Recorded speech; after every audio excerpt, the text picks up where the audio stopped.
Em uma eleição para um conselho composto por 5 membros, existem 7 candidatos inscritos e um total de 35 eleitores. São eleitos os 5 candidatos com mais votos, sendo o critério de desempate a idade, isto é, se houver uma só vaga para 2 candidatos que empataram em número de votos, o candidato mais velho é eleito e o mais novo não. Aleph, que é o mais novo entre todos os candidatos, está analisando quantos votos precisa para garantir sua eleição. Sabendo que cada eleitor tem direito a votar em somente um candidato e que, geralmente, nessas eleições, um ou dois dos eleitores não comparecem para votar, pode-se afirmar que temos então 5 alternativas e para entender qual é a solução correta, precisamos analisar cada uma dessas alternativas e ver se o que ela fala faz sentido ou não a partir das condições que o enunciado nos disse. Mas, primeiramente, precisamos entender o que esse enunciado está querendo dizer para a gente. Nós temos uma eleição para um conselho com 5 membros, então, se o conselho tem 5 membros, quer dizer que nessa eleição vão ser eleitas 5 pessoas.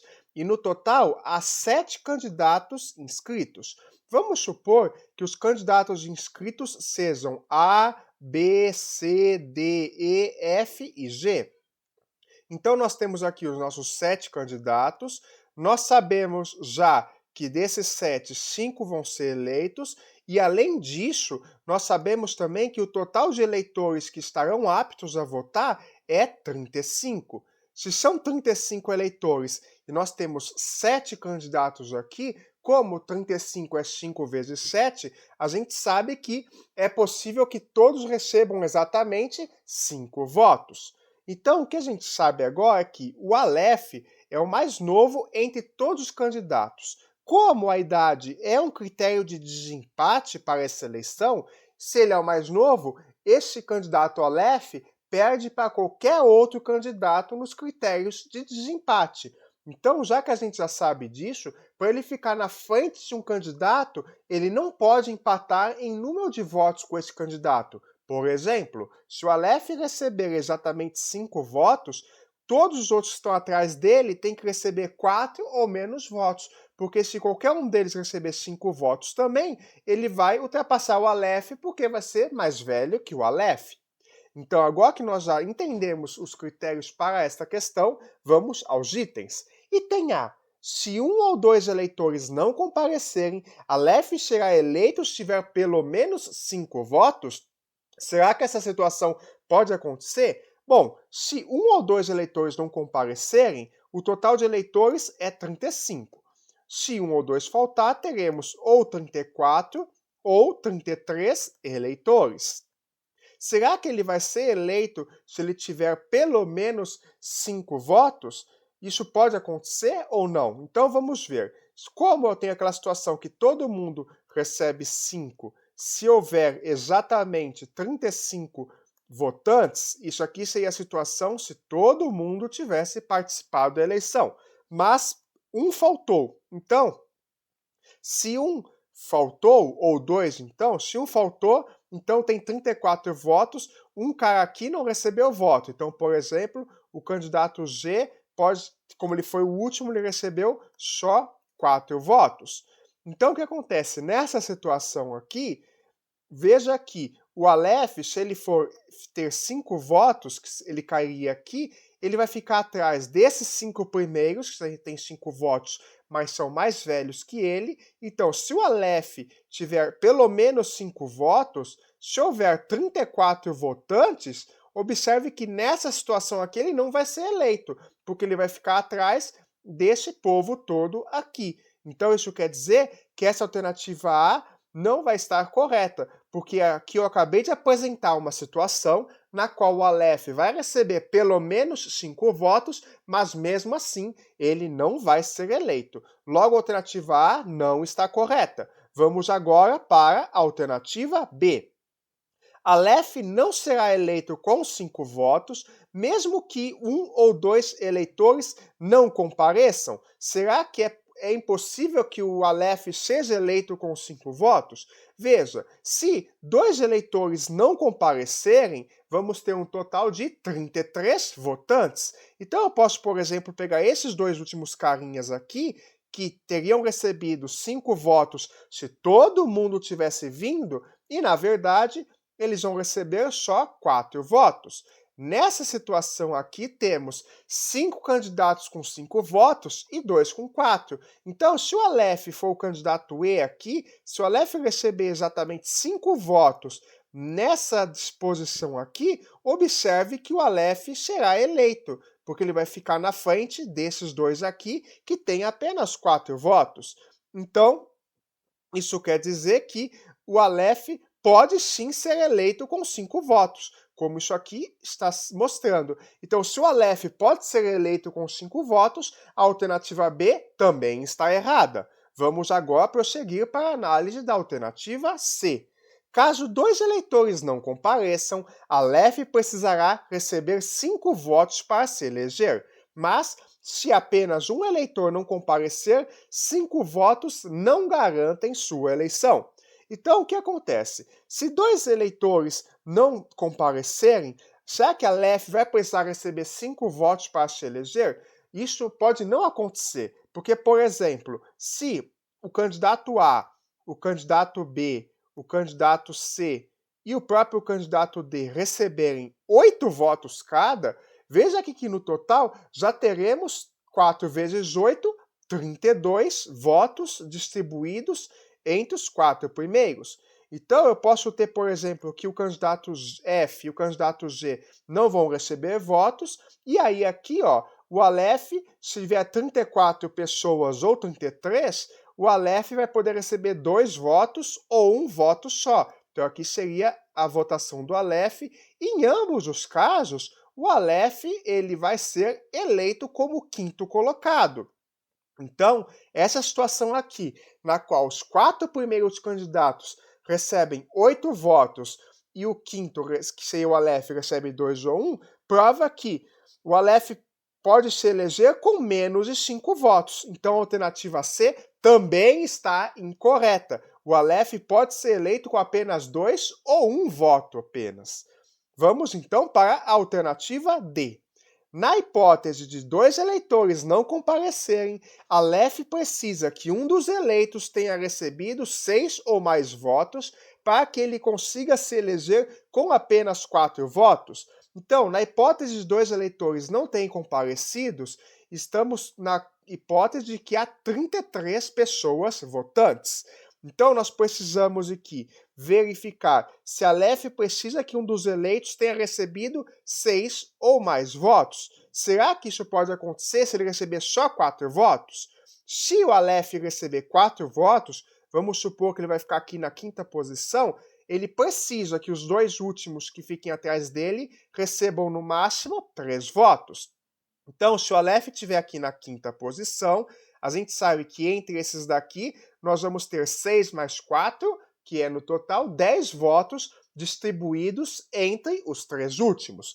Então, se há 33 votantes e 10 votos foram distribuídos para cá, quer dizer que nos 4 primeiros faltaram no total 23 votos. Se faltaram 23 votos para 4 candidatos, se cada um receber 5 votos, vamos ter 5 vezes 4, 20. Então, para que nós tenhamos um dos eleitos que tenha recebido 6 ou mais votos, então a gente precisa pegar desses 23, vão faltar 3. E esses 3 vão precisar ir para outros candidatos daqui. Então, por exemplo, eu posso ter os 3 primeiros candidatos com 6 votos, o 4º candidato com 5, e esta aqui é uma situação na qual nós tenhamos que um dos eleitos recebeu 6 votos ou mais, então nesse caso aqui faz sentido que a alternativa D está correta. Portanto, a alternativa D seria a alternativa correta para esta questão aqui. O conceito de entropia permeia diversas áreas do conhecimento e foi introduzido na teoria da informação por Claude Shannon, que desenvolveu uma forma de calcular a entropia E de um sistema, a saber, A entropia E é igual a menos a somatória em função de I de PI de X vezes log na base 2 de PI de X, em que PI de X é a probabilidade do iésimo resultado para a variável X. Por exemplo, considere uma sequência com duas letras A coloridas, a primeira azul e a segunda vermelha. Temos um A azul e um A vermelho.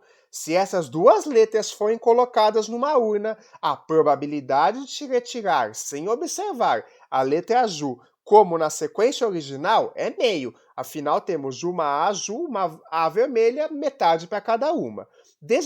Devolve-se a letra A à urna e sorteia-se novamente. A probabilidade de sair vermelha é novamente meio. E nesse caso, tem-se que E é igual a menos a somatória da entropia, que nesse caso vai corresponder a menos meio de log na base 2 de meio mais meio de log na base 2 de meio, que é 1. Para uma sequência com 4 letras A, as duas primeiras azuis e as duas últimas vermelhas, colocando-as numa urna e sorteando uma, a probabilidade de sair azul é meio. Devolve-se a letra e sorteia-se novamente. A probabilidade da segunda letra sorteada ser azul, como na sequência original, é novamente meio. Procedendo dessa forma para as duas letras vermelhas, tem-se, usando a conta da entropia novamente, temos aqui meio log 2 de meio mais meio log 2 de meio 4 vezes, e essa soma aqui vai resultar em 2. Com base nessas informações, qual é o valor da entropia E no caso de uma sequência com 4 letras As, sendo as 3 primeiras azuis e a última vermelha? Então, para conseguir calcular a entropia nesse caso, conforme o enunciado nos disse, temos que calcular primeiramente a probabilidade.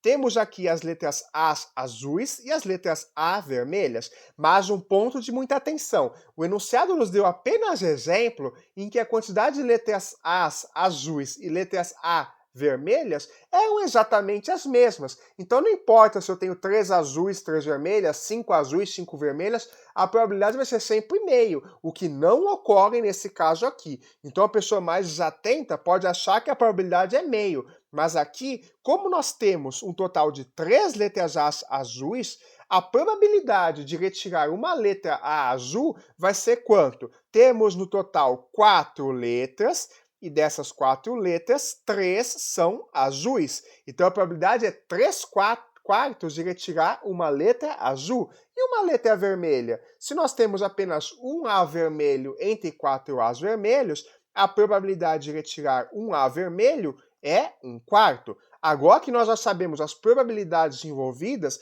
vamos aplicar a fórmula da entropia para conseguir calcular o valor da entropia E nesse sistema aqui. Então, vejamos, para fazer o cálculo, vamos ter 3 pedaços azuis. Esses 3 pedaços, como eu calculo essa somatória? Então, isso aqui vai ser no total menos, então eu vou colocar agora entre parênteses as respectivos somandos aqui do PI de x e o log 2 de PI de x.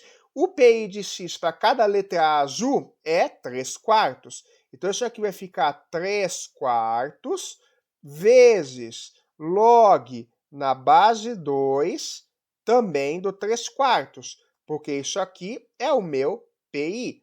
Agora observe, como eu tenho no total uma questão de 3 letras As azuis, isso quer dizer que esta somatória aqui, na verdade, ela vai corresponder a 3 quartos log 2 de 3 quartos mais 3 quartos log 2 de 3 quartos, isso repetido um total de 3 vezes. Então eu posso pegar esta conta aqui e já sair multiplicando por 3. Não podemos esquecer que temos um sinal de menos na frente de toda esta conta aqui. E aí eu vou finalmente somar a entropia relativa à minha letra A vermelha. No caso, a probabilidade será 1/4, e esse 1/4 eu vou multiplicar por log na base 2 de 1/4 também. Então, o valor da entropia será obtido fazendo esta conta aqui. Então, para fazer esta conta, nós precisamos nos lembrar de algumas propriedades importantes do logaritmo. Veja aqui que nós temos um log de uma divisão. Quando temos o log de uma divisão, vamos agora colocar aqui do lado e fazer um parênteses para lembrar dessas propriedades. Quando eu tenho o log de uma divisão, de uma razão, de um número A por um número B, o log da divisão corresponde a fazer o log dessas diferenças do A com B. Então, isso aqui, o log de A dividido por B, corresponde a log de A menos o log de B. Isso aqui vai valer para qualquer divisão que eu faça e qualquer base do logaritmo. Aqui no nosso caso, a gente sabe que a base do logaritmo, de acordo com o enunciado, é 2. Então aqui eu posso aplicar o log na base 2. Mas essa fórmula aqui, como eu falei, vale para qualquer logaritmo, não importa qual base seja. Além disso, uma regra parecida com essa vale para o produto também. Se eu tenho o produto de dois números e eu aplico o log desse produto, o log de A vezes B corresponde a fazer o log de A somado com o log de B. É a soma dos dois logaritmos. Então, veja, na divisão é a subtração dos logs e na multiplicação é a soma dos logs. Além disso, temos também outra regrinha muito importante relacionada à potenciação. Como que é essa regra? Se eu tenho log de alguma coisa elevado a outra, então eu vou fazer o log de um número azinho aqui, e esse número está elevado a um certo t, esse expoente do t ele vai tombar e vai cair na frente do meu log, e vai passar multiplicando aqui. Então, log de a elevado a t equivale a t vezes log de A. Então, essa regra aqui mostra que todo expoente que está dentro de um log vai cair fora deste log, multiplicando ele. Então, agora que a gente lembrou dessas três regrinhas fundamentais, vamos aplicá-la para resolver esta conta aqui. Assim, vamos fazer o seguinte. Primeiro, observe que nós temos várias frações aqui. Temos a fração 3/4, e nós temos também a fração 1/4. Então, inicialmente, nós podemos aplicar o log da diferença aqui, né? Podemos fazer log de 3/4 e escrever como sendo log de 3 menos o log de 4. Então, é isso que nós vamos fazer nesse primeiro caso aqui. Primeiro, eu já sei aqui que eu tenho 3 vezes 3, isso aqui vai ficar 9 sobre 4. E aí, olha só o que vai acontecer com esse log aqui no meio. Esse log de 2, esse log na base 2 de 3/4, como a gente acabou de ver, vai corresponder a log na base 2 de 3 menos log na base 2 do 4. Então, essa aqui, usando a propriedade da divisão, é a diferença entre esses dois logs. E aqui vai ficar mais 1/4 deste log na base 2 de 1/4. Eu podia escrever isso como sendo log de 1 menos o log de 4, não é? Mas observe que, na verdade, eu posso escrever esse 1/4 como sendo 2 elevado a menos 2. Afinal, o 4 corresponde a 2 ao quadrado. Então, 1/4 é a mesma coisa de calcular 2 elevado a menos 2. E por que eu fiz isso? Porque aí eu posso usar aquela regra de tombar o expoente, e aí eu posso pegar esse menos 2 e tombar, jogar ele aqui para fora. E log de 2 na base 2, a gente sabe que é 1, porque 2 elevado à primeira potência é o próprio 2.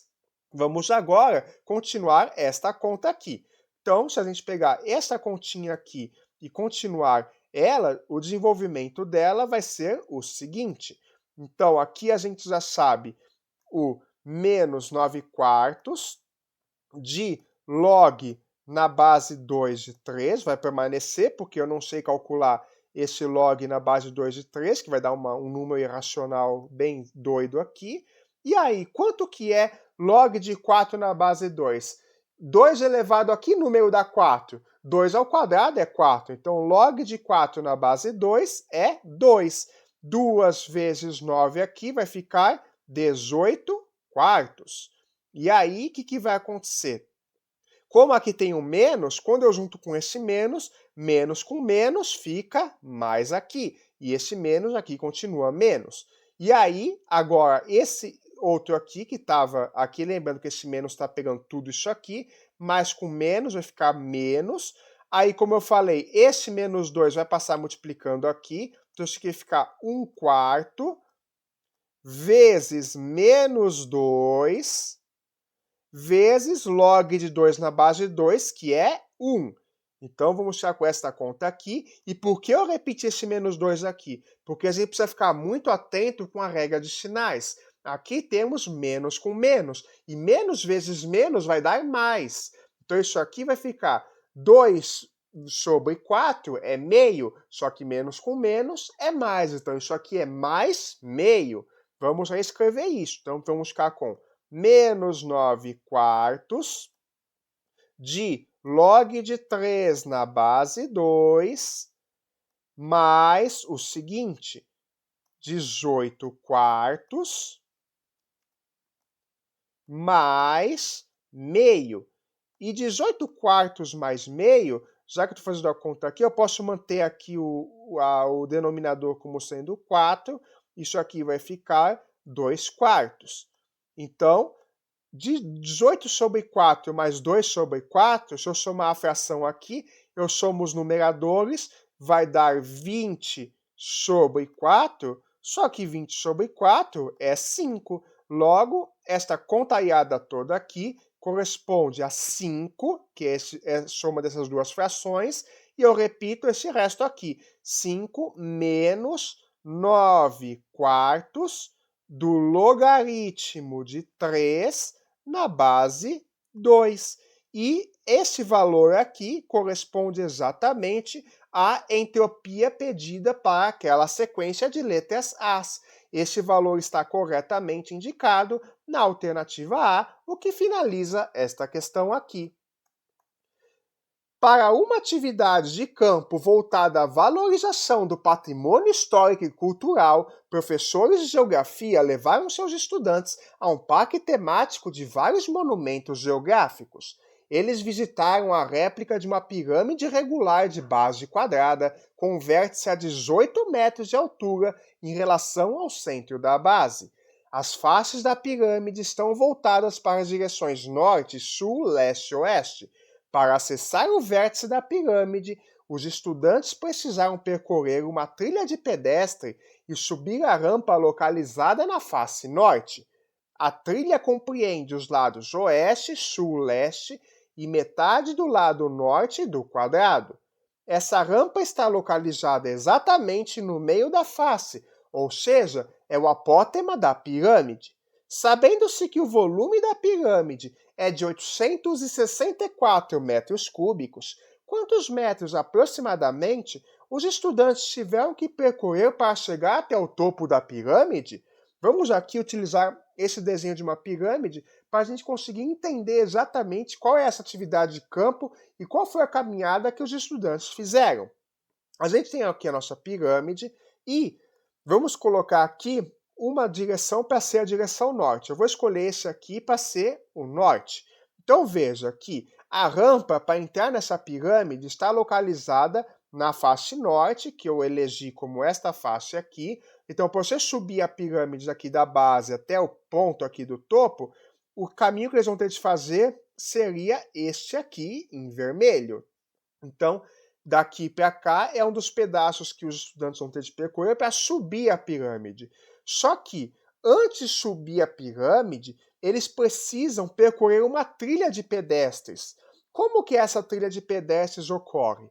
Ela compreende os lados oeste, sul e leste e metade do norte. Então, ó, se eu colocar o sul aqui, eu vou ter de percorrer, por exemplo, se eu começar a percorrer daqui, ó, qual vai ser a trilha dos alunos? Eles vão começar aqui, vão percorrer praticamente a pirâmide inteira, então eles vão daqui para cá, depois daqui para cá, depois daqui para cá, e aí aqui eles vão subir só metade, né? Eles vão vir daqui só até aqui e depois eles vão subir esta parte vermelha para chegar no topo da pirâmide. Então, qual que é o tamanho do trajeto que os alunos vão fazer? Vai corresponder a 1, 2, 3,5, 3 vezes e meio a medida do lado do quadrado. Então, se a pirâmide tem base quadrada e esse lado mede L, isso quer dizer que qual que é o trajeto dos alunos? Esse trajeto corresponde, vamos escrever aqui do lado para não esquecer, a 3,5L, então ele vai percorrer 3 lados mais meio, 3,5 vezes a medida do lado, mais esse valor aqui, que é a subida da pirâmide até o topo, que corresponde exatamente ao apótema da pirâmide, que eu vou chamar aqui de Azinho, que é esse caminho em vermelho. Assim, nós temos duas missões, achar o valor de L e achar o valor de A para calcular o total do percurso dos alunos. O que nós sabemos? Que o volume da pirâmide é 864 metros cúbicos. Como nós calculamos o volume de uma pirâmide? O volume da pirâmide corresponde a fazer a área da base vezes a altura dividido por 3. Então, a área da base vezes a altura dividido por 3 é o volume da pirâmide, que, por sua vez, de acordo com o enunciado, é 864 metros cúbicos. Nós também temos uma outra informação importante. O enunciado nos diz que a pirâmide regular de base quadrada tem esse vértice, o vértice é esse ponto aqui em cima, a 18 metros de altura em relação ao centro da base. Então, se aqui é o centro da minha base, isso quer dizer que esse pedacinho aqui mede exatamente 18 metros de altura. Esse pedacinho aqui é o valor da altura da minha pirâmide. Então, esse é o valor de H. Então, eu posso pegar esse valor Hzinho aqui e substituir ele por 18. Além disso, a minha pirâmide é uma pirâmide de base quadrada. Então, qual que é a medida do valor da área da base? Para calcular a área de um quadrado, é só elevar o lado ao quadrado. Então, a área da base vai ser exatamente o meu Lzinho ao quadrado. Agora que nós já desvendamos essa conta aqui, basta realizar os cálculos e descobrir o valor de L ao quadrado. Então, aqui, ó, se eu calcular 18 dividido por 3, vai ficar 6. Então, quer dizer que 6L ao quadrado é igual a 864. Se eu passar o 6 dividindo o 864, eu vou obter que L ao quadrado corresponde exatamente a 144. E aí, o L corresponde à raiz quadrada de 144, e a raiz quadrada de 144 é 12. Portanto, a gente acabou de descobrir que a medida do lado desta pirâmide é de 12 metros. Então, a gente sabe que esse L aqui vale 12. Então, eu já vou até escrever aqui. O 13,5 eu posso escrever como sendo, até para facilitar a conta, como sendo 7 sobre 2. Então, isso aqui é 7 sobre 2 vezes 12. E aí, vai faltar aqui calcular o valor do apótema. Qual que é o valor do apótema? É essa linha aqui em vermelha, né? Como será que eu faço para calcular esta linha aqui em vermelha?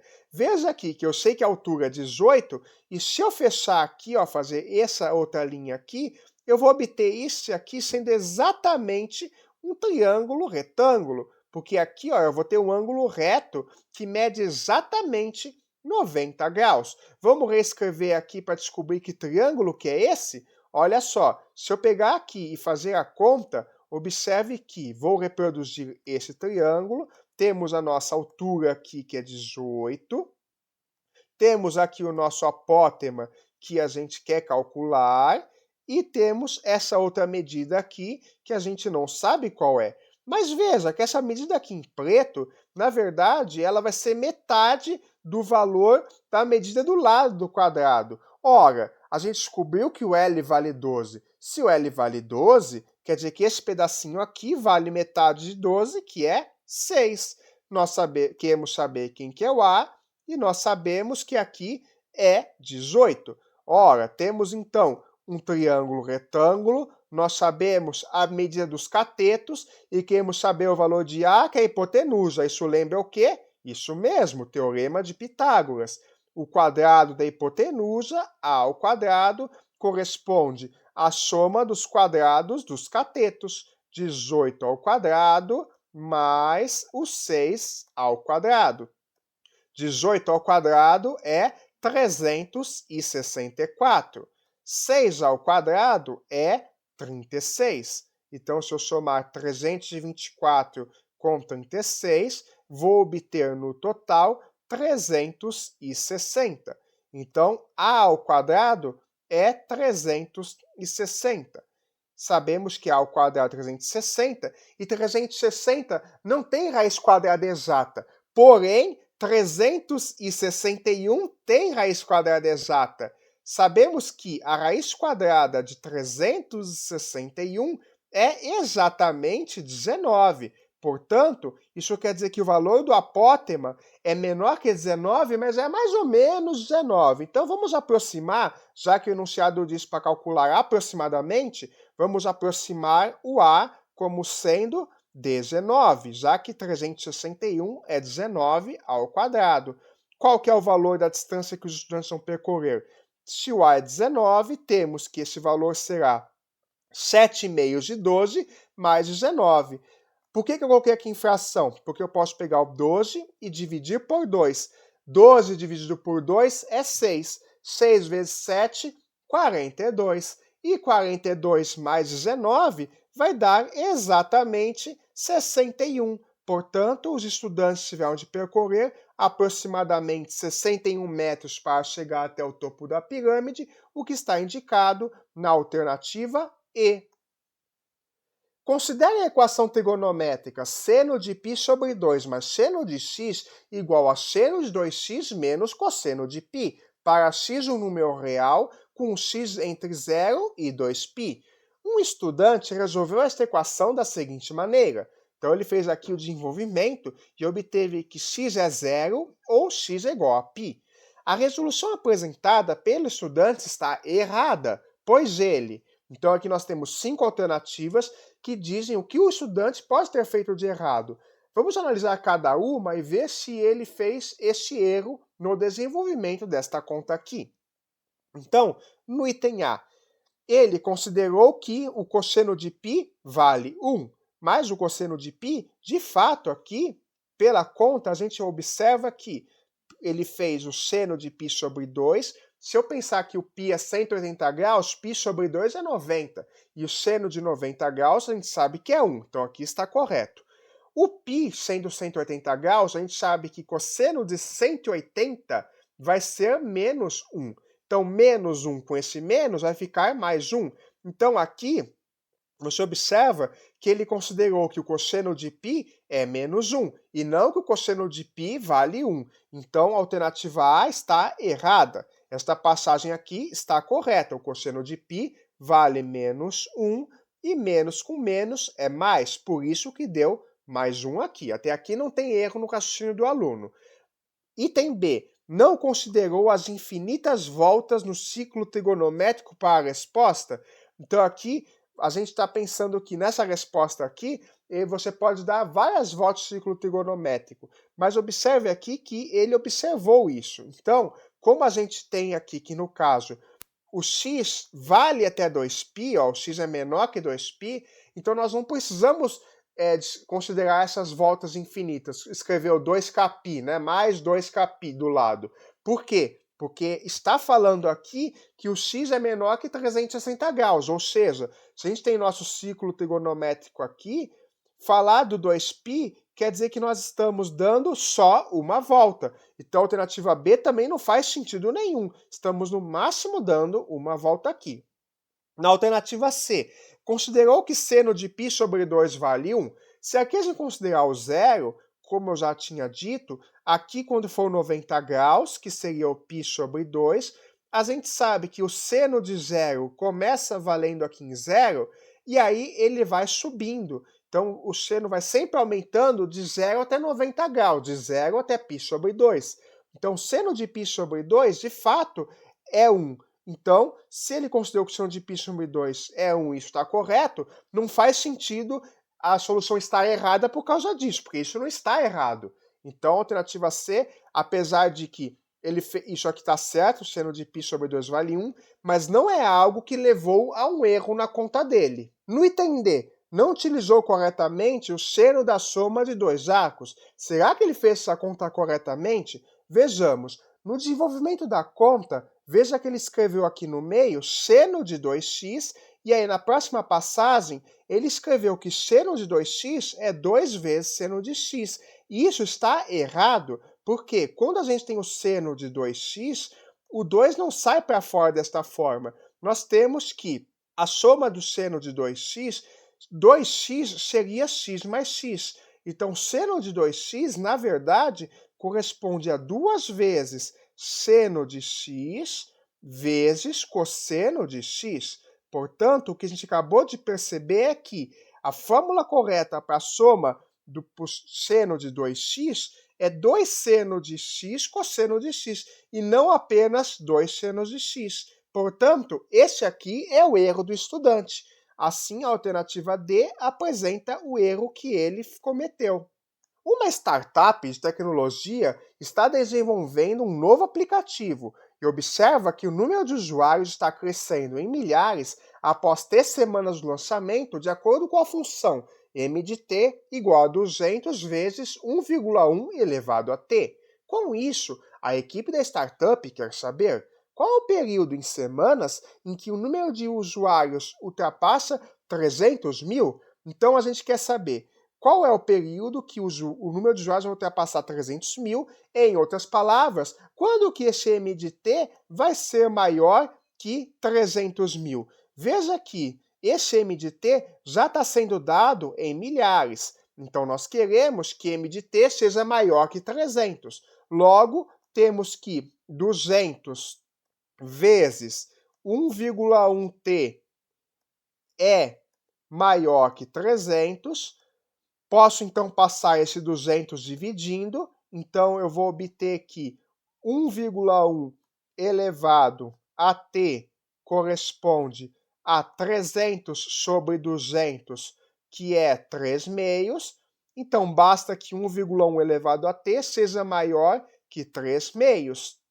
Então, eu preciso descobrir o valor de t. Para descobrir o valor de t, eu posso aplicar o log dos dois lados aqui. Porque se eu faço log de um número elevado a outro, vamos aqui relembrar rapidamente as propriedades do logaritmo de novo. Se eu tenho o logaritmo de uma razão, de uma divisão entre um A e um B, o logaritmo da divisão corresponde à diferença entre os logs de A e o log de B. Isso aqui é log de A menos log de B. Agora, se eu tivesse log de A vezes B, em qualquer base, log de A vezes B corresponde a log de A mais log de B. Então, aqui, quando eu tenho a divisão é menos, quando eu tenho a multiplicação é mais log de A mais log de B.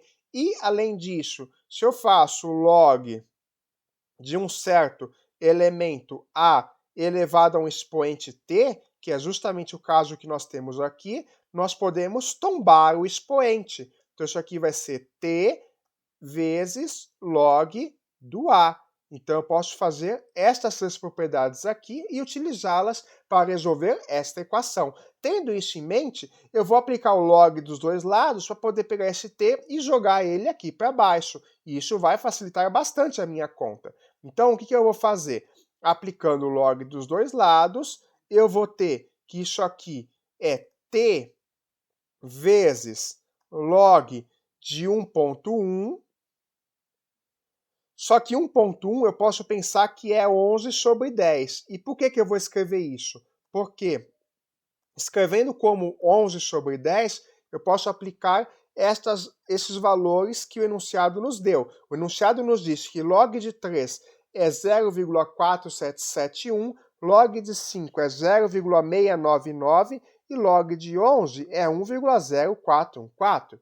Então, esse valor de t vezes esse log tem que ser maior que o log de 3 meios. Ah, só que log de 3 meios, a gente sabe que é o log de uma divisão. Então, isso aqui vai ficar a diferença entre os logs. Log de 3 menos log de 2.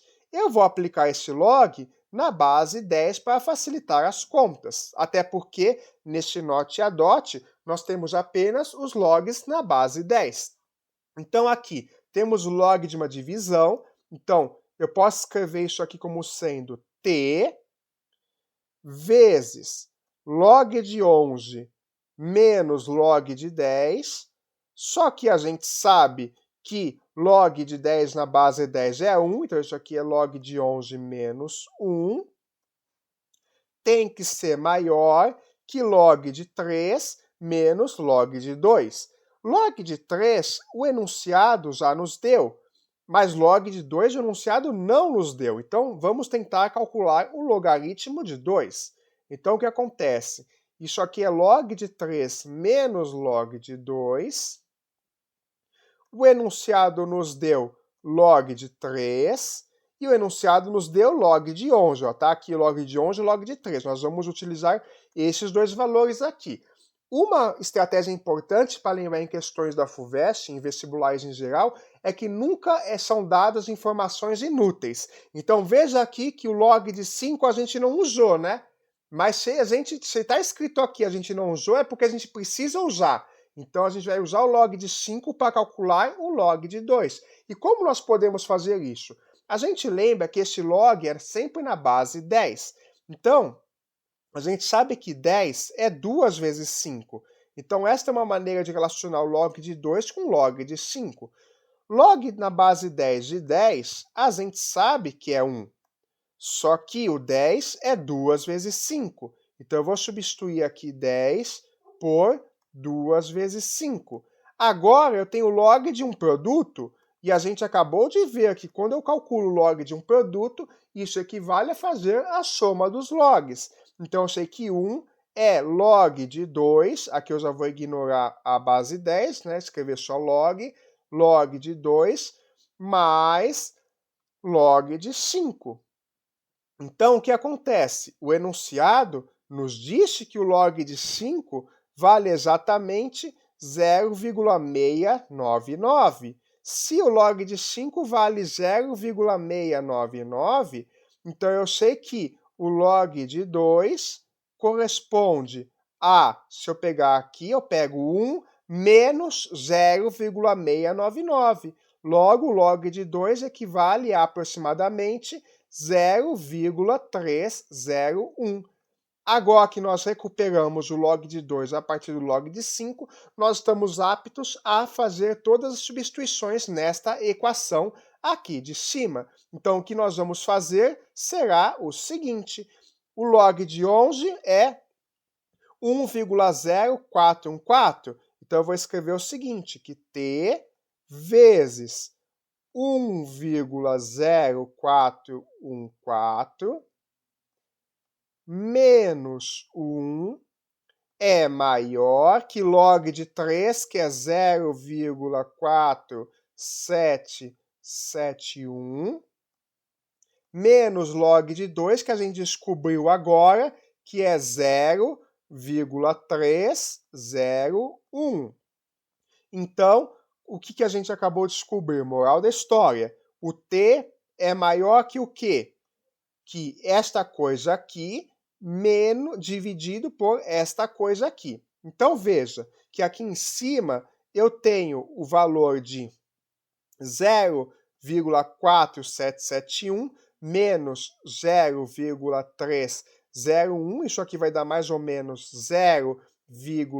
0,1761 dividido por esse trambolho aqui, que é 1,0414 menos 1, é 0,0414. Isso aqui, então, ó, eu sei que o t é maior que isso, eu posso então pensar no seguinte: se o t é maior que isso, eu tenho aqui esse 0, alguma coisa com 0, outra, eu posso tentar multiplicar isso aqui, ó. Como eu tenho 4 casos após a vírgula, eu posso multiplicar tanto o numerador quanto o denominador por 10.000, e eu vou obter que esta fração é equivalente a 1.761 sobre 414. Agora veio um pulo do gato muito interessante. Se eu estou fazendo o valor aproximado, a startup quer saber qual que é o valor em que o número de usuários vai ultrapassar 300.000, eu não preciso me matar aqui tentando calcular 1.761 sobre 414. Note que 1.700 é aproximadamente 1.600 e 414 é mais ou menos 400. Então, a FUVEST adora fazer essas coisinhas de você ficar fazendo essas aproximações. Já fizemos em outras duas questões esse tipo de coisa. Então, 1.600 sobre 400, eu sei calcular. Isso é exatamente 4. Então, se eu aproximar isso aqui a 1.600 sobre 400, eu sei que o t é maior que o 4. Se o t é o tempo em semanas, eu sei que o número de usuários vai ultrapassar 300.000 quando o t for maior que 4 semanas. E se o t é mais que 4 semanas, olhando as alternativas aqui, o único que mostra um valor de t maior que 4 é a alternativa E, que diz que o número de usuários vai ultrapassar 300.000 entre 4 e 6 semanas, que são valores de t maiores que 4, entre 4 e 6. Portanto, a alternativa E é a resposta correta para esta questão aqui. O Brasil é o líder mundial em reciclagem de alumínio, atingindo números próximos a 99% de latas recicladas no ano de 2021. Essas latas, já utilizadas para refrigerantes, cervejas e energéticos, agora começam a trazer também água mineral em seu interior. Considere que uma empresa deseja envasar 350 ml de água em uma lata de alumínio de formato cilíndrico e que, por razões práticas como manuseio e custo de material, o diâmetro da base dessa lata deve ter entre 5 centímetros e 8 centímetros. Qual será aproximadamente em centímetros a menor altura possível da lata? Para calcular esta questão, vamos relembrar basicamente a fórmula do volume de um cilindro.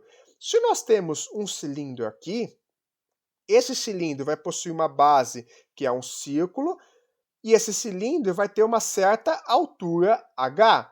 Então, o volume de um cilindro corresponde a fazer o produto da altura desse cilindro vezes a área da base. Só que a base é um círculo, e um círculo, como nós calculamos a área dele?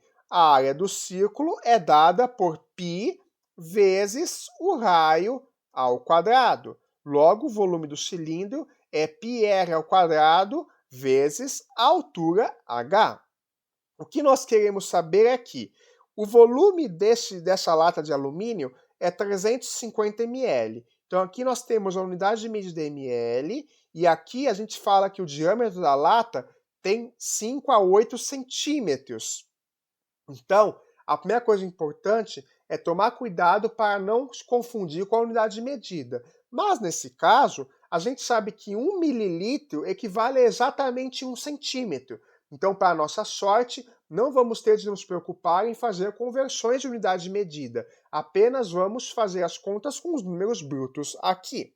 Outro fato de tomar cuidado é que o volume do cilindro usualmente é dado em função do raio, e aqui o enunciado nos diz o diâmetro. Então, o que acontece? A gente sabe que o diâmetro dessa lata precisa estar entre 5 e 8 centímetros. Então, a gente sabe que o diâmetro D é menor que 5 e é menor que 8.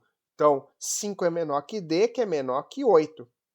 Só que o D equivale à medida do raio vezes 2, né? O diâmetro é o dobro do raio. Então, eu sei que 5 é menor que 2R, que é menor que 8. Em outras palavras, isso quer dizer que o raio é menor que 2,5, mas também é menor que 8 dividido por 2, que é 4. O raio está entre 2,5 e 4 centímetros. Agora que a gente sabe disso, vamos nos atentar ao que o enunciado quer saber. Ele quer a menor altura possível da lata. A gente sabe que o volume é 350 ml. Então, eu sei que 350 corresponde à altura vezes o valor de π vezes o quadrado do raio. Como nós queremos saber a menor altura possível, vamos isolar a altura aqui. Então, se eu isolar a altura, eu vou ter que o h corresponde a 350 dividido por π vezes o raio ao quadrado. A gente sabe que o raio está entre 2,5 e 4, mas aqui eu tenho o raio ao quadrado. Tá bom, se o raio está entre 2,5 e 4, o raio ao quadrado vai estar entre o quê? Basta eu levar 2,5 ao quadrado e o 4 ao quadrado também.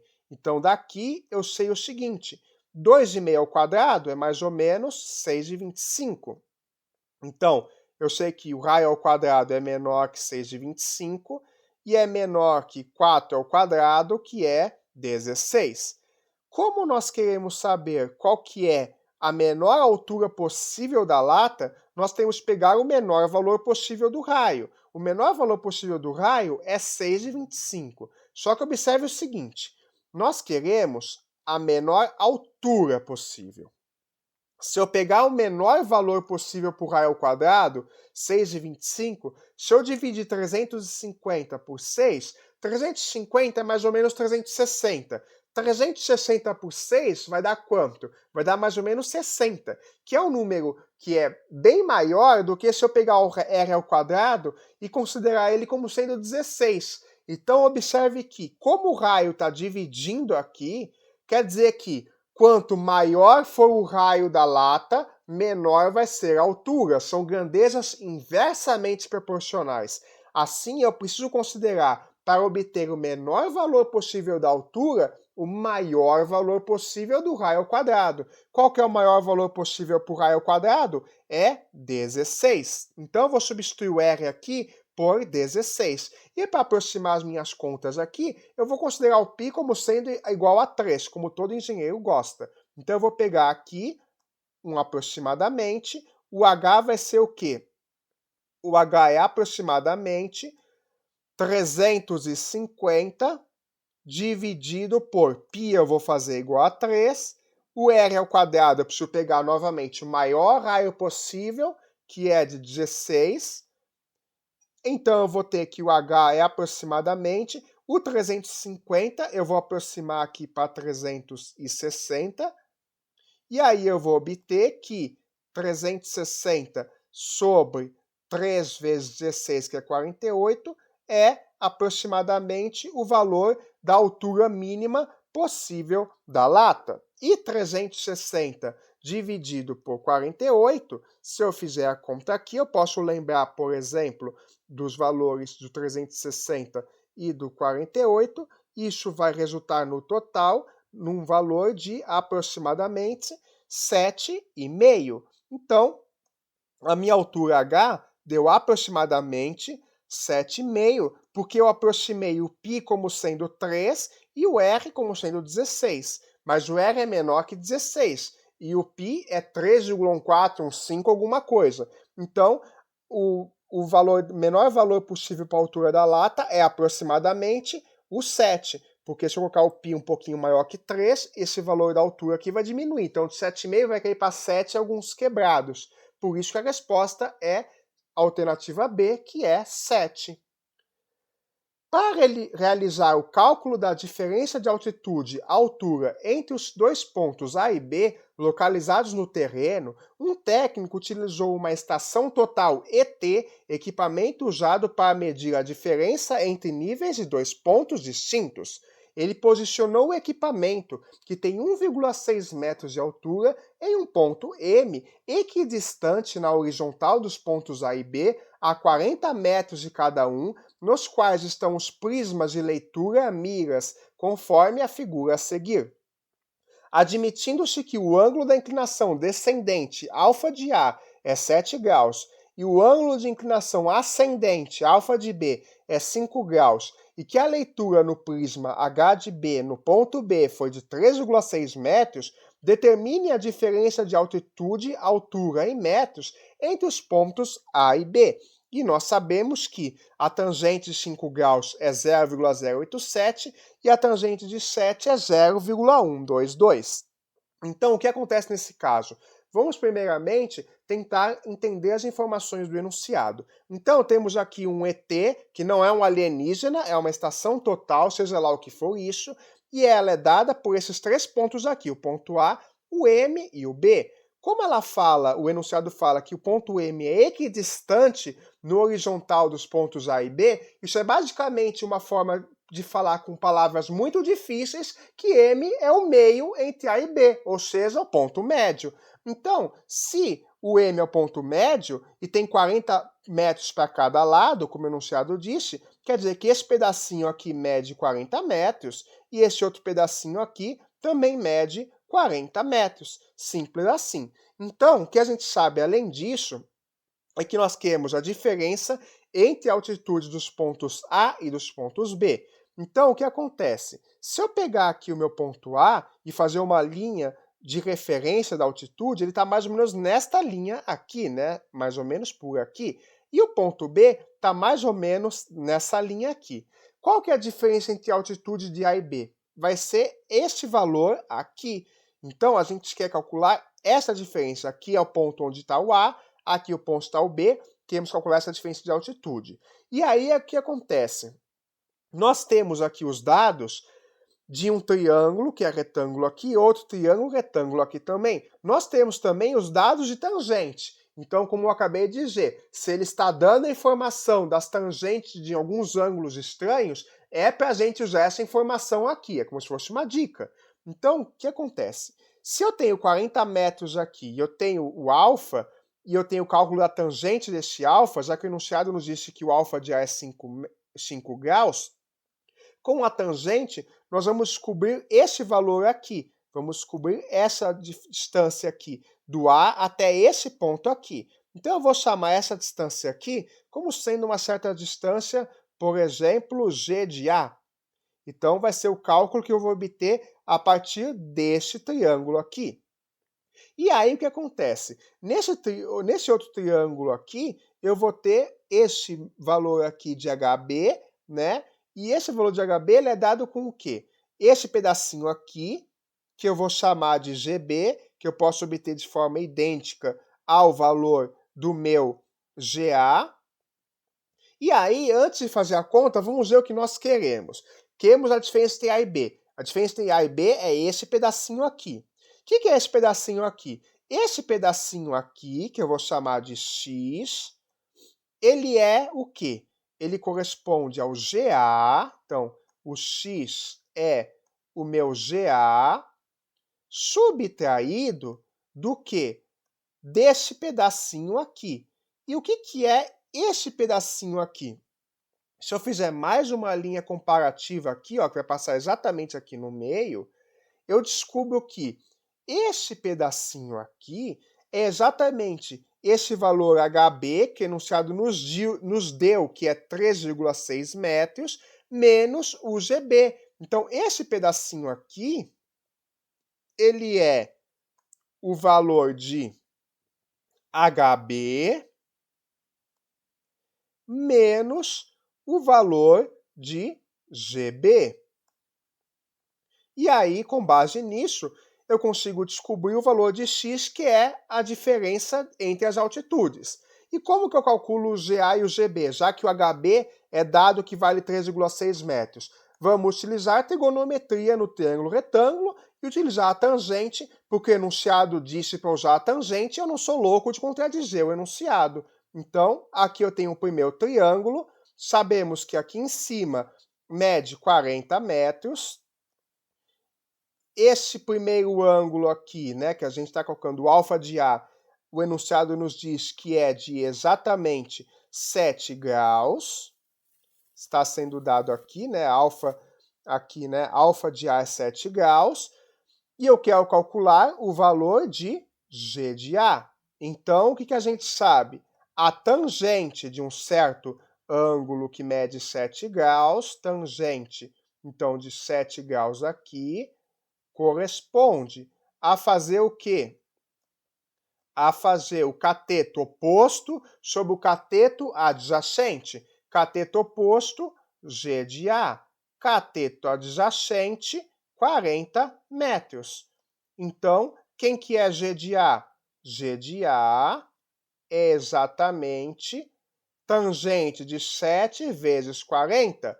Então, quanto que é a tangente de 7? É o valor que foi dado aqui de 0,122. Então, é 40 vezes 0,122. E agora, eu vou pegar esse outro triângulo aqui e calcular de novo o valor de GB. Então, aqui, ó, eu sei que, de novo, este ângulo aqui mede 5 graus. Agora, aqui a gente sabe que isso aqui embaixo mede 40. E aqui é o meu GB. Então, eu tenho o quê?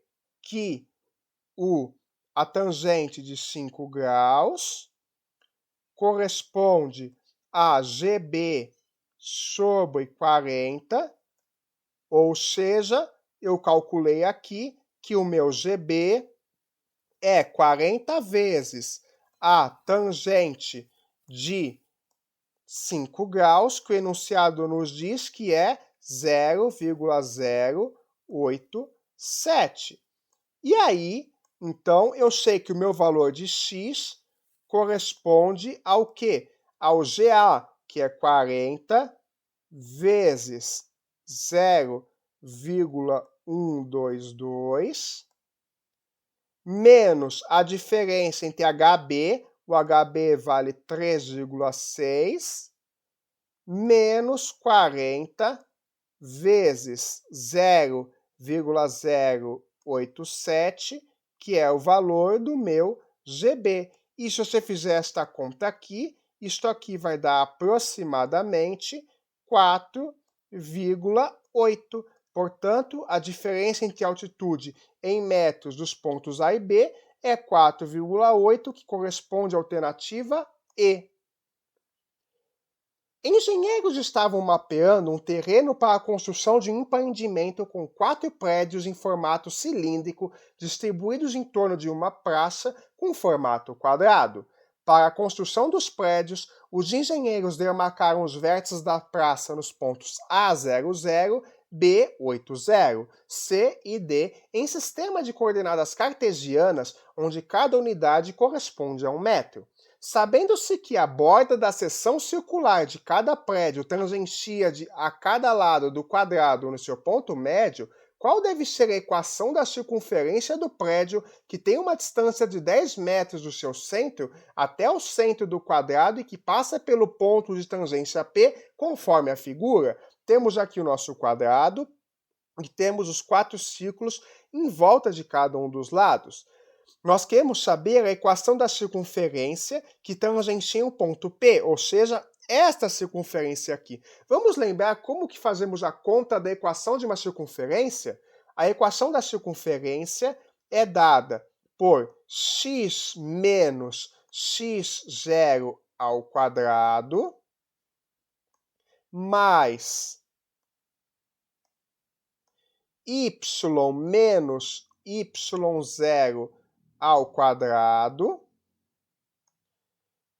Isso tudo aqui precisa ser exatamente igual a r ao quadrado, onde o r é o valor do raio da circunferência e as coordenadas x0, y0 correspondem exatamente ao centro da circunferência. Ou seja, dado o centro e o raio, eu consigo descobrir a equação da minha circunferência. Então, vamos fazer isso, descobrir o centro e o raio dessa circunferência aqui. Como o ponto A está no 0 a 0, vamos fazer o nosso sistema de coordenadas focado nesse ponto aqui. Então, eu vou fazer aqui a minha reta x, aqui a minha reta y. Agora que eu já montei o x e o y, eu vou tentar descobrir as coordenadas do meu centro da circunferência, ou seja, as coordenadas x0, y0. Então, eu tenho aqui o ponto de tangência P, aqui vai ser o ponto que é o centro do meu quadrado, e aqui eu tenho o ponto que é o centro da circunferência. Como o P é um ponto de tangência, eu sei que esse segmento aqui vai ter 90 graus com o ponto P. Então, observe que esse pedacinho que está daqui até aqui é exatamente o valor do raio da minha circunferência, não é mesmo? E olha só, eu sei que se o ponto B vale 8, 0 e o ponto A é 0, 0, quer dizer que a medida do lado do quadrado vale 8 centímetros, que seria o 8 menos o 0. Esse pedacinho aqui, que vai daqui até aqui, então é metade do lado do quadrado, ou seja, mede 4. E aí, a medida do raio é quanto? Ele diz no enunciado que a distância de 10 metros do centro da circunferência até o centro do quadrado. Então, se 10 metros é essa distância do centro da circunferência até o centro do quadrado, isso quer dizer que a medida de 4 mais a medida do meu raio tem que ser equivalente a 10. Em outras palavras, isso quer dizer que o R vale exatamente 10 menos 4, que é 6. Então, já tenho meio caminho andado. Eu sei que o valor de R é 6, e olhando a equação aqui da circunferência, 6 ao quadrado é 36, o que já elimina a alternativa B e também elimina a alternativa E. Agora, vamos encontrar a coordenada do centro. Como aqui é exatamente metade da distância do quadrado, então, para subir aqui, veja que o y vai subir exatamente metade. Essa metade do lado do quadrado, se o quadrado tem lado 8, metade é 4. Então, o y vai subir 4, quer dizer que a coordenada y do centro da circunferência é 4. E a coordenada x? Veja aqui. Daqui, do ponto 0, 0 até esse ponto aqui, 8, 0 foi 8 unidades. E o raio vale 6, então eu vou deslocar mais 6 unidades para cá, o valor de x. Então, a coordenada x vai ser 8 mais 6, que é 14. Logo, a gente descobriu que o centro da circunferência é o ponto 14, 4, e assim a equação da circunferência corresponde a x menos x0, que é 14, ao quadrado, mais y menos y0, y0 vale 4, y menos 4 ao quadrado, igual ao raio ao quadrado, 6 ao quadrado, 36. Esta equação é a equação da circunferência, que está corretamente indicada na alternativa A, o que finaliza esta questão aqui. Existem números curiosos na matemática. Os números perfeitos são alguns deles. Um número n para n natural positivo é perfeito se e somente se for igual à soma de seus divisores positivos, excluindo o próprio. Relacionando números perfeitos e números primos, Euclides escreveu uma proposição em seu famoso livro Elementos. Se 2 elevado a n menos 1 é um número primo, então 2 elevado a n menos 1 vezes 2 elevado a n menos 1 é um número perfeito. Considerando o que foi exposto, é correto afirmar? Vamos analisar cada uma das afirmações e ver qual delas está correta. Na afirmação A, temos o seguinte: com exceção de n igual a 1, os 5 primeiros termos da sequência an igual a 2 elevado a n menos 1 são números primos? Será que isso é verdade? Vamos fazer a conta. Então, 2, se o n igual a 1 ele já falou que não é primo, vamos analisar com 2 ao quadrado. 2 ao quadrado menos 1 vai corresponder a 4 menos 1, que é 3. 2 ao cubo menos 1 corresponde a 8 menos 1, que é 7. Por enquanto está valendo, né? Agora, se eu fizer 2 elevado à quarta menos 1, 2 elevado à quarta vai ser 16. 16 menos 1 é 15. E 15 não é primo. Portanto, a alternativa A não está correta. Antes de continuar as análises, um adendo importante é que sempre precisamos ler sempre o enunciado inteiro antes de fazer a resolução, porque nessa situação específica, uma das alternativas a elimina a outra. Só para entender, olha só, na alternativa D ele fala que para n igual a 4, obtemos que 2 elevado a n menos 1 não é primo, que é 15, né? Então a alternativa D automaticamente diz para mim que a alternativa A está errada. Então eu não precisava nem fazer as contas. O próprio enunciado elimina uma própria alternativa dele. Então isso mostra que ler todo o enunciado atentamente até as alternativas erradas pode te ajudar a facilitar a eliminação de alternativas que são inúteis, como esta alternativa A aqui, por exemplo. Vamos agora voltar e continuar para a alternativa B. Os termos da progressão geométrica, cujo primeiro termo é o primeiro número perfeito e cuja razão é 3, são pares. O primeiro número perfeito é o seguinte: o Euclides disse que se 2 elevado a n menos 1 é um número primo, então esta conta toda aqui é um número perfeito. A gente já sabe que se eu calcular 2 ao quadrado menos 1 igual a 3, isso aqui é um número primo. Então, por consequência, se eu pegar esse valor aqui, isto aqui vai ser um número perfeito. Então, eu sei que 2 elevado a 2 menos 1 vezes esta conta aqui, que é 3, 2 ao quadrado menos 1. Isto aqui é um número perfeito no enunciado. Mas 2 elevado a 2 menos 1 é 2 à primeira, que é 2. E 2 ao quadrado menos 1 é 3. 2 vezes 3 é 6. Portanto, a gente descobriu que 6 é um número perfeito. Na verdade, ele é o menor número perfeito que existe. Então, se o primeiro termo é 6, que é o menor número perfeito, e a razão dessa progressão geométrica é 3, o que quer dizer? Quer dizer que se o A1 é 6, o A2 é quem? É geométrico, então eu multiplico. Eu vou multiplicar 6 por 3. Então vai ser 6 vezes 3.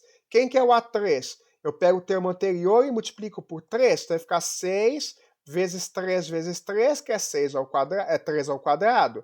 Qual que é o próximo termo de progressão geométrica? Pego o anterior, multiplico pela razão, que é 3, e assim por diante. Então vai ficar 6 vezes 3 ao cubo. Então todo mundo aqui vai ser 6 vezes alguma coisa. Como o 6 é par, 6 vezes qualquer coisa vai ser par também. Ou seja, todos os termos dessa progressão geométrica vão ser pares. Logo, a alternativa B é a alternativa correta para esta questão. E só para analisar, podemos eliminar as outras alternativas facilmente. Na alternativa C, os números 28 e 31 são números perfeitos. O número 31 é primo, então 31 não é um número perfeito, portanto a alternativa C está errada. E além disso, na proposição D, nós sabemos que para n igual a 4, 2 elevado a n menos 1 não é primo. Mas se a gente fizer a conta aqui do 15 vezes esse valor aqui, nós vamos obter um número que não é perfeito. Então a alternativa D também está errada. E, finalmente, a sequência formada pelas diferenças dos termos consecutivos de AN 2 elevado a n menos 1 é uma progressão aritmética de razão 2? Será mesmo? A gente tinha calculado que os termos são 3, 7, 15, o próximo termo então é 31 e assim por diante, 63. Quais são as diferenças? 3 menos 7, 4. 15 menos 7, 8. 31 menos 15, 16. 63 menos 31, 32. Isto aqui a gente sabe que é uma progressão geométrica, né? Que está multiplicando. 4 vezes 2, 8. 8 vezes 2, 16. Então isso aqui é uma progressão geométrica de razão 2 e não uma progressão aritmética. Portanto, a alternativa E também está errada. Logo, a alternativa B é a única correta para esta questão aqui. Observe a imagem a seguir. Temos aqui um gráfico que tem um total de 6 funções. Com base nos gráficos das funções apresentadas na imagem, é correto afirmar que temos várias fórmulas aqui, nós precisamos descobrir qual dessas fórmulas está correta analisando os gráficos. Então, na alternativa A, temos w de x igual a 2 vezes h de x. Quem que é w de x? Esta funçãozinha aqui. E cadê o nosso h de x? H é esta função aqui. Para nós fazermos a conta, observe o seguinte. Quando o H, eu tenho que o valor de x aqui, o valor de x é 1, tá vendo aqui? O x vale 1, o H vale 0. Então, se o meu x é igual a 1 vale 0, então, quando eu faço 2 vezes 0, o W de x teria de ser 0. Só que quando o x vale 1, o W não vale 0, o W vale 4. Portanto, esta fórmula está errada e a alternativa A não é correta. Na alternativa B, h de x é igual a f de x menos 2, vamos localizar. H de x é essa e f de x é essa. Então, a diferença entre as duas é sempre 2. Então, vamos ver, ó. Aqui o h de x, quando o x vale 1, o h vale 0. Aqui, quando o x vale 1, o f vale 2, então tá certo. Aqui, quando o meu x é 2, h vale menos 1. Quando o x é 2, o f vale 1. A gente olha para cá e olha para cá. Então aqui também a diferença é 2 e veja que essa diferença é sempre 2. Portanto, esta fórmula está correta. Agora, m de x é f de x menos 3? Vamos fazer a conta. Eu vou pegar o x igual a 3 para facilitar. Se o x vale 3, quem que é m de 3? M de 3 eu nem consigo calcular aqui, né? Então, porque aqui ó, o m vai só até o valor de x igual a 0. Então, eu vou mudar minha estratégia e aí eu vou tentar calcular o m de menos 3. M de menos 3, quando o x vale menos 3, o m vale exatamente 1 aqui. Então, eu sei que m de menos 3 é 1. Agora, f de menos 3 menos 3, então f de menos 6 vai ser quanto? Eu não sei como calcular o f de menos 6. Então, o único valor de f que eu podia calcular para as duas seria o valor do m quando ele vale 0. M de 0 vale quanto? Quando o x é 0, o m vale menos 2. E quando o x é 0, eu tenho f de menos 3. Só que eu não consigo calcular de novo o f de menos 3, porque aqui o f está para cá e o m está para cá. Como o f e o m não têm valores em comum aqui, então é falso que o m de x é f de x menos 3. Na alternativa C, será que w de x é 2f de x? Então, a gente tem aqui que o nosso w de x, que é esta parábola aqui, será que é 2 vezes o f de x? A gente já viu que aqui, ó, a distância aqui é 2, então é 2 vezes, só que aí, essa distância aqui já não vai mais ser 2, aqui a distância é 1, esse aqui é o dobro desse, esse é o dobro desse. Então, a priori, o f de x com w de x, de fato, um aparenta ser o dobro do outro. Mas será que o g de x é o f de x sobre 2? Veja o seguinte. Vou pegar um valor aqui para o g. Ó, aqui, ó. Quando o x vale 1, o g vale 1 também. Então, quer dizer que g de 1 vale 1. Então, quanto que é o f de 1 sobre 2? F de meio olhando o gráfico. F de meio aqui, ó, tá dando aproximadamente uma coisa entre 1 e 2, que é maior que 1. Então, ó, f de meio, a gente sabe que é maior que 1. De fato, o f de meio é diferente de 1. Portanto, o g de x não é f de x sobre 2. E esse gráfico também não está com afirmações corretas. Na alternativa D, n de x é menos m de x mais 1? Então, vamos analisar primeiro o gráfico da n com o gráfico da m.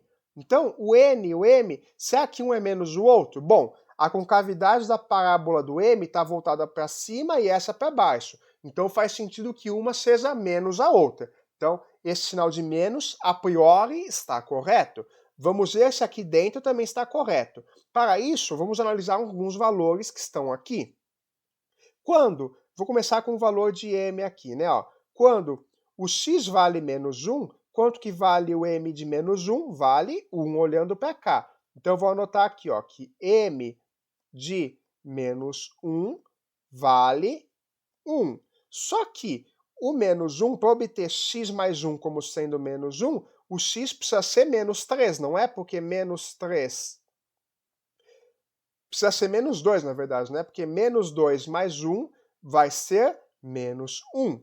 Então, eu vou verificar se o n de menos 2 é igual a menos m de menos 1. N de menos 2, se a gente for aqui atrás do menos 2, ó, quando o x vale menos 2, o y vale menos 1. Então, n de menos 2, de fato, é menos 1, que é equivalente a menos m de menos 1. E o menos m de menos 1, a gente viu que é exatamente menos m de menos 2 mais 1. Então, fazendo essa análise, a gente viu que essa equação aqui aparenta estar correta. Vamos ver a segunda equação. G de x é f de 2x? Então, vamos ver aqui, ó. Nós temos a minha função g de x aqui e a f de 2x. Eu vou pegar quando x vale 1. Se o x vale 1, o g de x vale 1 também. Então, g de 1 vale 1. E o f de 2x? F de 2 vezes 1 é f de 2. F de 2, quando o x vale 2, o f vale 1 também. Então, bate aqui para o x igual a 1. Será que bate para outros valores aqui? Ó? Será que bate para o x igual a 0? Eu tenho que ver se o x é igual a 0, g de 0 tem que ser f de 0. Mas isso ocorre aqui também, né? Ó, porque se eu fizer aqui, ó, o g de 0 vai bater com f de 0 no gráfico, então, de fato, o g de x parece que é f de 2x. Logo, analisando esses gráficos, nós concluímos que a alternativa que apresenta as relações corretas entre os gráficos das funções é a alternativa D, o que finaliza esta questão aqui.